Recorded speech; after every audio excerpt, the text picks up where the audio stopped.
در کتاب خطوات الی السعاده آمده است که النبیل یکتب خیر ما یسمع. شخص بزرگ، شخص زیرک با عقل بهترین چیزی که میشنود می نویسد. و یحفظ احسن ما یکتب. بهترین چیزی که نوشته است آن را حفظ میکند. و یحدث باحسن ما یحفظ.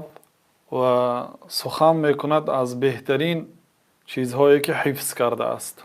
و این سخن به امام شافعی هم نسبت داده می شود که امام شافعی رحمت الله علیه گفتند که شخصی با عقل بهترین کتاب ها را می خواند و از بین آن کتاب بهترین سخنهای بهترین آن را قید می کند، یعنی نوشته می گیرد. چون که فقط خواندن و گوش کردن اگرچه در این هم خیر هست، لیکن خیر بسیار در چی است؟